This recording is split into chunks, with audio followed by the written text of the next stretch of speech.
د حضرت عمر فاروق رضی الله عنه زمانه ده. یو سړی زوی وو،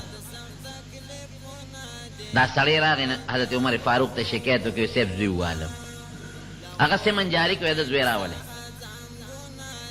چې زوی یې وله راوسته، هغه سره یو غټ کوتک و، دا میخ د میخو دا غټ د کټ د بازو مره یو کوتک او سخا خپې یې نیولې وې او سخا مخ او سخا سر.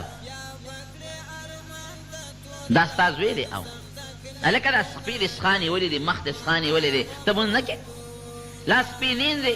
وی نه صاحب زه خو مونځ نه پېژنم، ما له خو مونځ نه راځي او نه اودس راځي. وی ستا نوم څه دی؟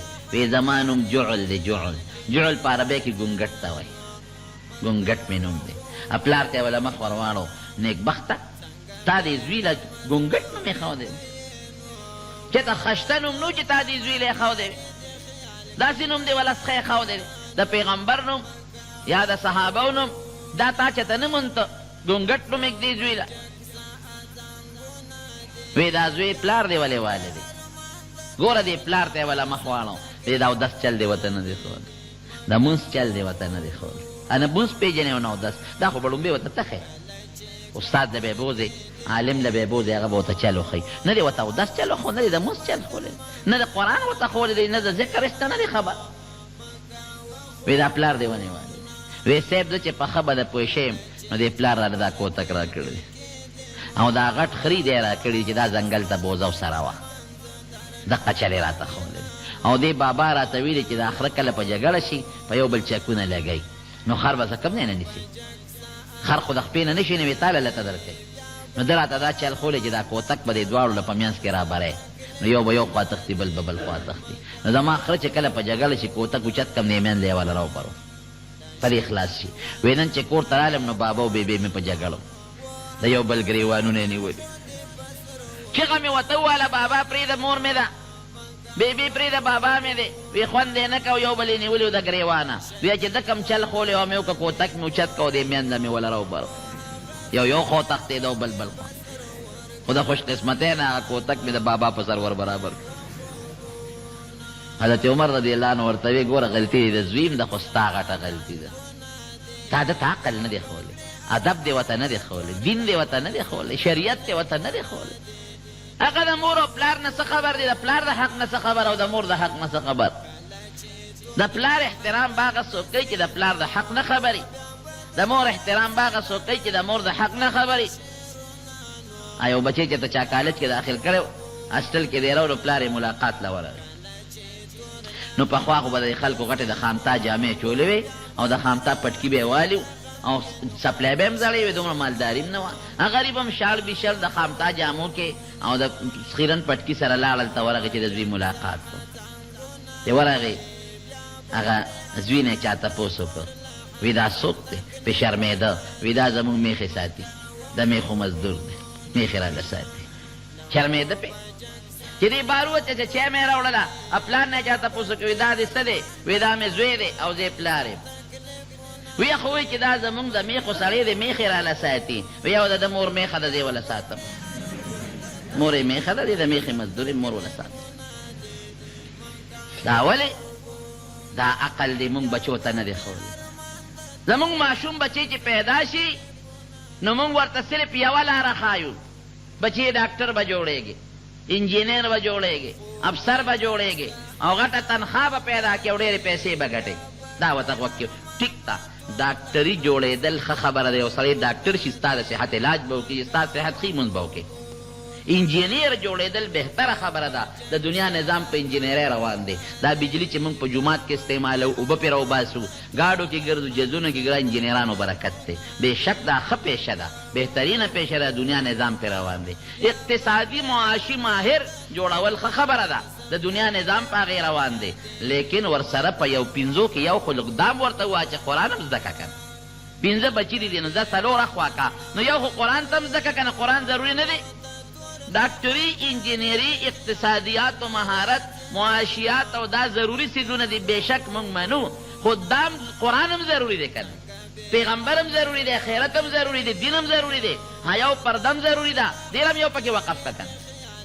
پکار دی چې نیم په نیمه فیصله وکړي دا نیم دولیان او نیمه خیرت لا نو نیم په نیمه هم نه خیر دی څلورو کې یو ورکه په پنځو کې یو ورکه دین ده دا حق د دین در باندې شته که نشته دا نور څیزونه د دنیا دپاره دي دین د چا دپاره دی اخرت دپاره نو اخرت ژوند دی زیات دی که د دنیا دی زیات دی د دنیا د لږ ژوند دپاره ټول بچي وقف او د اخرت د هغه لوی ژوند دپاره پکې یو هم نشته هلکه دا ضروري دی نه ضروري نه دی مونږ خو د دې د ضرورت نه انکار نه کوو خو هغه هم ضروري څیزونه دي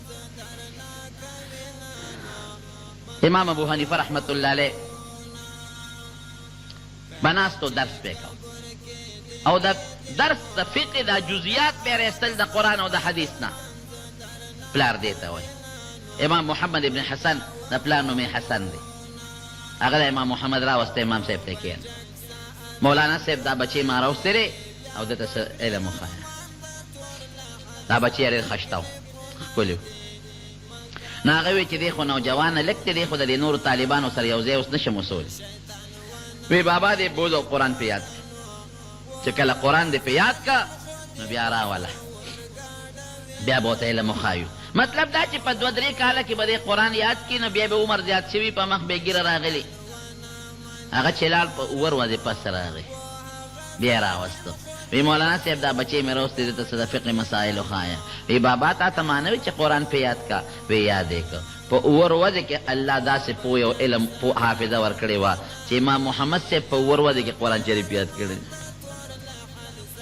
امام صاحب ورسره خواري وکړه داسې خواري ورسره وکړه چې یو بهترین عالم ته جوړ شو داسې عالم ته جوړ شو چې د هغه د برکت نه امام شافعي رحمت الله علیه لوی امام دی او نن د دنیا یو ډېره لوی حصه د هغه تقلید کوي د هغه په مسایلو عمل کوي د امام محمد شاګرد دی امام شافعي صاحب وایي که امام محمد نه وي نو د شافعي نه به شافعي نه وي جوړ شوی لوی شخصیت ته الله جوړ امام ابو یوسف رحمت الله علیه د خپل نوم یعقوب دی مور دوبي د لېږلی وي دوبي سره د رنګسازۍ چل زده که په لاره روانو د امام صاحب مجلس دی طالبان ورسره ناست دی او درس دی یاره ته وګوره دا جومات کې دا جلسه ده څه ده چې راننوت ملا صاحب لګیا یې درس کوي ورېږه کښېنم چې دا دوی څه وایي دا مولیان طالبان څه کوي چې کښېناسته خبر وله خوند ورکړه چې حضور پاک مبارک خدا وایي یاره دا خو د پیغمبر خبره ده الله خدا وایي دا خو د الله خبره ده ولې یې خوند ورکړه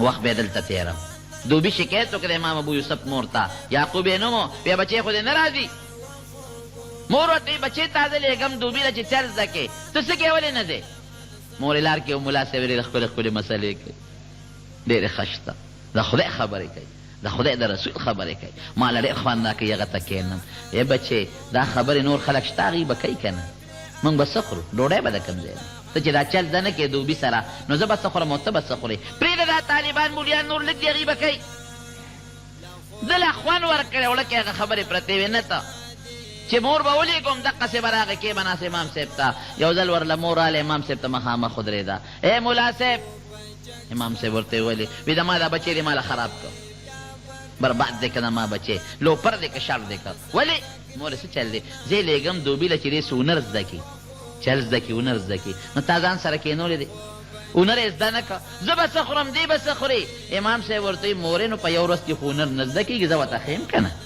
هغې نه بهتر هنر ورته ښیم وی ته ورته څه هنر ښیې وی زه ورته داسې هنر ښیم چې مورې سبا به بیا ته د پستې او د بادامو حلواګانې خورې داسې هنر ورته ښیم خو یو ورځ کې خو نه کېږي که نه لږ صبر وکړه چې څه ورځې تېرې کړي هنر به زده کړي نو چې کوم رنګساز دی هغسې هنر به نه بهترین هنر ورته ښیم د بادام او د پستې جلغوزو غوزانو حلواګانې به خورې وی دا خو ډېر ښه دي ښایه خو تا چې ښایه ورته خو په دې نیت و چې دا خو دا به ورته څه ورته ښایي امام ابو یوسف نه خدای عالم جوړ که داسې عالم ته خدای پاک جوړ که چې د هارون الرشید قاضي القضات جوړ شو چیف جسټس چې ورته وایي نن زموږ چودري صاحب چې په کومه عهده ناست دی چیف جسټس د هارون الرشید او هر وخت به هارون الرشید سره ناست و که هغه به مدینې شریفې ته دی به ورسره و که هغه به شام یمن ته ته چې هغه له به کومه سورلي و هغه سورلي به د امام ابو یوسف هم وه او هارون الرشید به ډېر زیات قدر او ډېر احترام کو انتهایی زیات احترام او د چې څنګه د هارون الرشید پروټوکول دی دقه سره د قدر د پولیس او د هغه زمانې چې څه شاندار محل او اس او غلامان او مریان مخکې وروسته منډې وی مور یې خوشحاله ده یو ځل هارون الرشید ځان له د هغه یو خاص سړی و، هغه به الوا پخوله. هغه الوا یې پخه کړه هارون الرشید ده. هغه الوا ډېره مزېداره او پستې دي، بادام چنغودي دا پکې دي. یاره وایي دا قاضي صاحب له یوسئ، قاضي القضات له یوسئ. امام ابو یوسف له هغه الوا راولېږله. اتفاق ته ګوره چې دغه وخت امام ابو یوسف سره مور ناسته ده.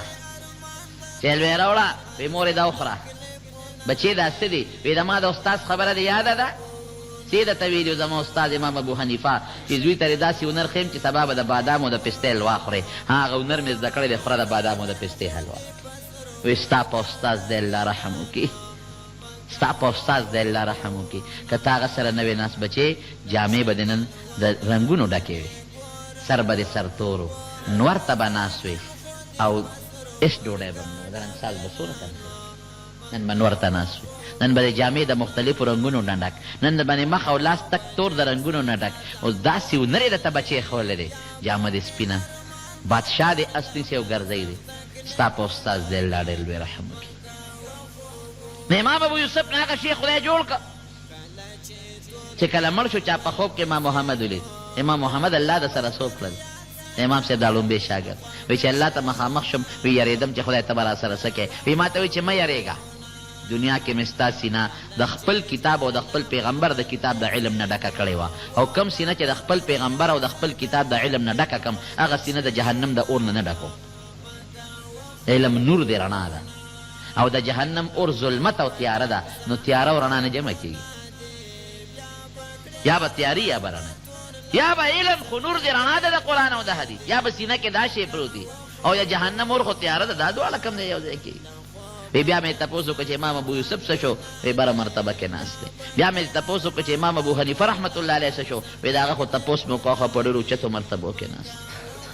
هوښیار مور او پلار دې ته وایي. د ترکي او تاجرو ډېر زیات مالدار و، او د خپل علاقې امیر دی. امیر یو ځل یې میلمانه راغلل، میلمانې بوتل خپل باغ ته، د هغه یو باغ و اعلی باغ کې هر قسمه مېوې وي.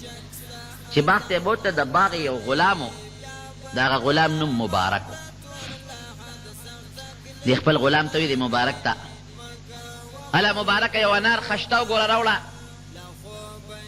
چې مبارک یو انار وکته، اوس هغه خو دې ته وکتل چې راشه غټ انار یوسه چې ډېرې دانې وي پکې، او د خپل امیر صاحب ته مخکې کېښو، صاحب دا انار چې هغه مات کړه دانې یې تروې وې. بل راوړه، چې بل یې راوړه مات یې کم ترې وي، خو چې بل راوړه غوسه شو ورته، ځکه دې امیر د خپلو میلمنو ته د ډېر صفت کړی چې زما دغسې د باغ یو نوکر دی، مزدور دی، ډېره ښه خصمانه کوي، یو ډېر ښایسته باغ یې راله جوړ کړی دی، هر قسمه میوه ده پکې. ملامته شو چې دا څنګه باغ نوکر دی، دې خوږ او تریو انار نه پېژني، هغه اناردانې انار یې تراوه ترش. بل راوړه، بل یې هم تریو، بس غوسه شو.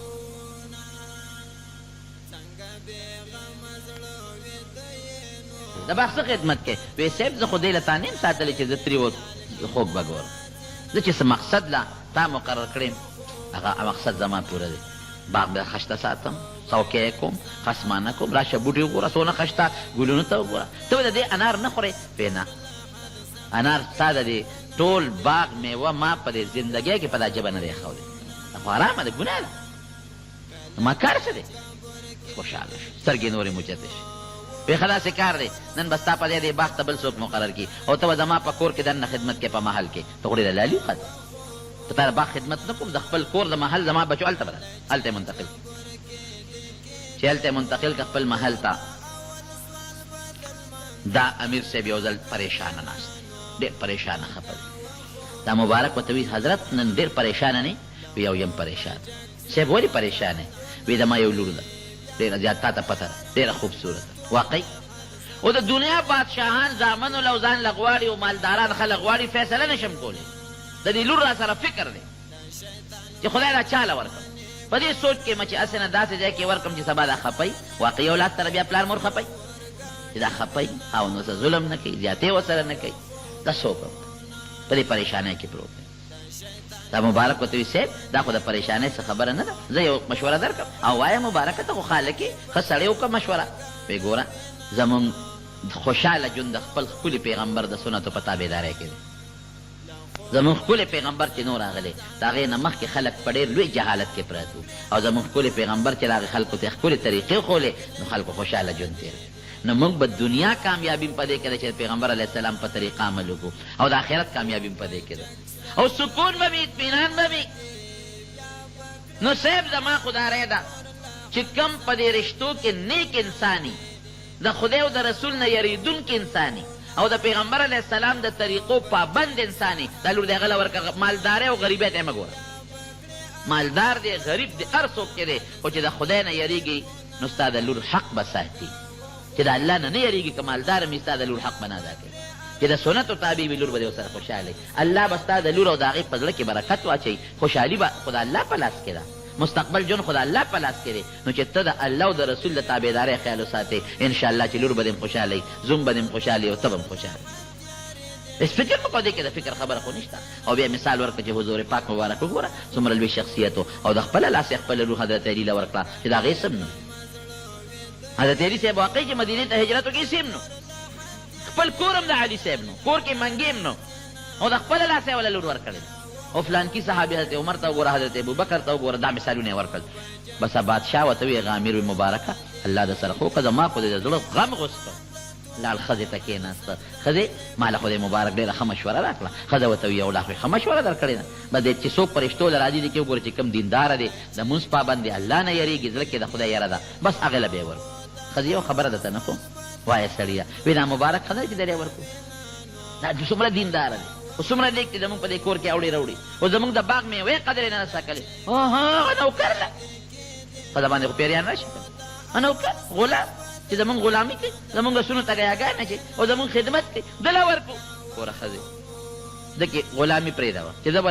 لور ورکړم نو غلامۍ نه به وځي که نه مال به وله ورکړم زمونږ د کور بنده به شي که نه خبره خلاصه شوه خلک به څه وایي ګوره ښځې خلک پرېږده الله به څه وایي الله به خوشحاله شي نیک هلک دی زمونږ لور به ورسره خوشحاله وي ښځې په څه طریقه رضا کړه او هغه خپله لور یې مبارک ته په نکاح کړه مبارک ته یې راوغوښته تا له لور په نکاح در کوم صاحب زه به ستا لور څنګه ساتم ما سره به څنګه ګزاره کوي خیر هم مجبور کړه لور یې ورته په نکاح کړه ګوره وایي ښه صاحبه چې ما ته یې لور په نکاح کړه نو ګورې دا زما ښځه بیا پکې منځ کې ګوتې نه وې نه هېڅ ګوتې پکې نه وه ته پیشه او ښځه دې پیش چې څنګه راواده شوه ښځې ته یې ووایي وایي داسې کار دی خفه کېږه ما زه به تا له ډوډۍ رالیږم او که ستا د پلار د کور ډوډۍ تا له راځي هغې به ګوتې نه وړې زه چې رالیږم هغه خورې که سپور یو کار څنګه او زه به څلوېښت ورځې پس تا سره بیا ملاقات کوم څلوېښت ورځې به هغه غریب ستان له څه مزدوري هر څه کول او دله به یې هغه ډوډۍ رالیږله ښځې له څلوېښت ورځې پس کور ته راغی وایي ته خو به خفې خو نه زما یو مقصد و ستا پلار نیک سړی ما ته پته ده خو بیا هم امیر دی بادشاه دی کیدای شي په رزق کې څه حراموالی وي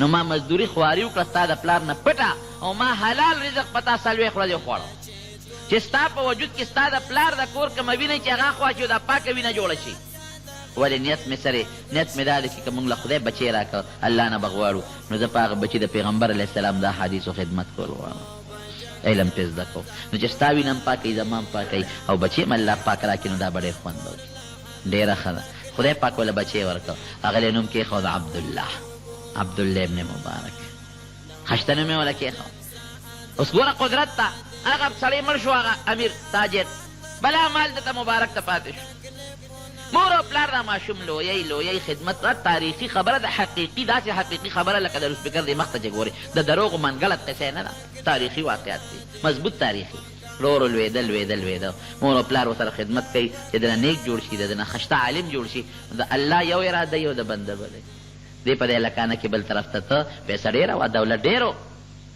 نو بس پرنګ چباب پسې ګرځېده په شرابونو پسې سر شو او په لوپرو پسې سر شو مور هم ورته جاړه او پلار هم ورته بچې مونږ خو ستا دپاره ډېره خواري کړې مونږ خو د الله نه ته داسې نه وې غوښتې ته څه کې مور هم جړل او پلار هم جړل او دو پیسې اخېستې او په لوپرو پسې ګرځېده مور او پلار الله ته دعاګانې کولې د مور او پلار دعا الله د بچو دپاره قبلوي امام بخاري رحمت الله علیه چې کله پیدا شو په سترګو ړوند شو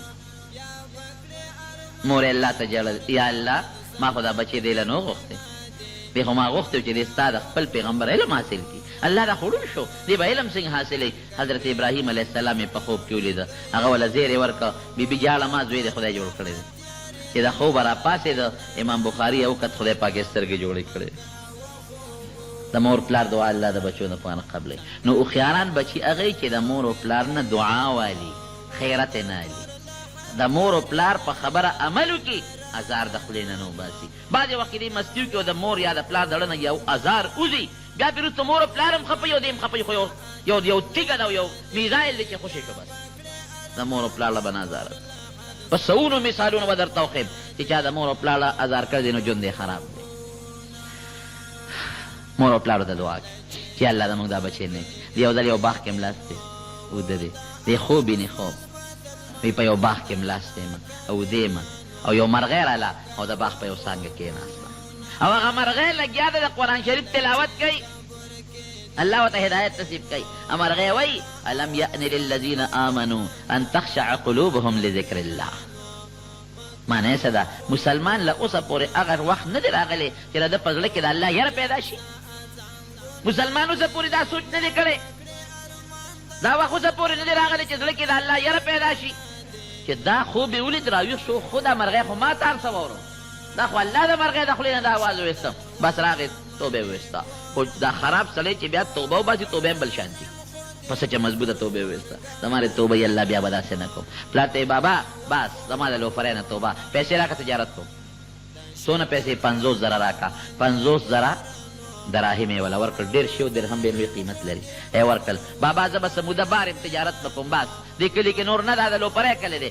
بچې خدای را سره خو که مونږ خو دین له غوښتی وې، تجارت له مې نه غوښتی، علم له مې غوښتی، د پیغمبر د احادیثو خدمت له مې غوښتی، ما دې له نه غوښتی، خو زه د لوپری نه دام ښه ده دې خوا خو شوې که نه. 50,000 روپۍ واغېشتې درهم، لړ جي علم یې شروع کړ، تجارت نه علم ګرځېده. یو کلي ته ده د سره د پیغمبر علیه السلام یو حدیث دی هغه نه، داسې خو نو که دا اوس چې دا چاپخانې دي او کتابونه دي هر چا سره، داسې نه وه.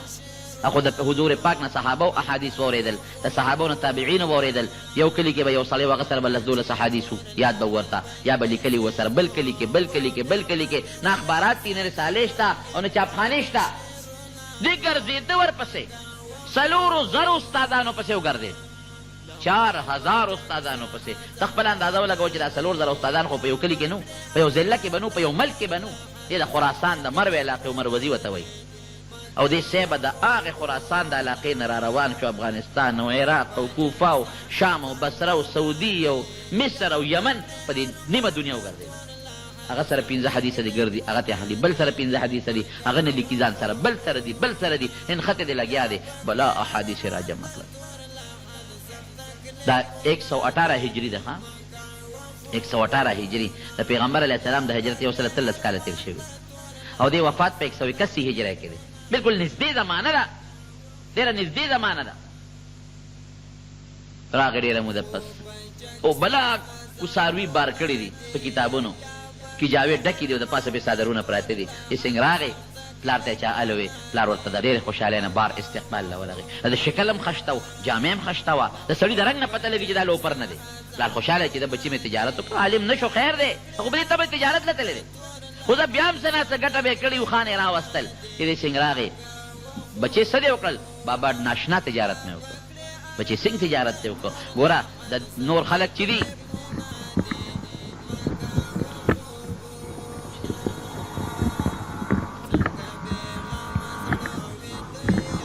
پلار یې په دې تمه دی چې د خو لوی تجارت کړی دی. بابا داسې تجارت مې وکړو چې خلک چې د تجارت کوي صرف دنیا ګټي، ما داسې تجارت وکړو چې انشاءالله زما ستا دنیا به هم ښه خیرت به هم ښه. ناشنا تجارت مې وکړو، زبردسته ګټه مې وکړه. بچي خو راته ووایه څه تجارت دې وکړو؟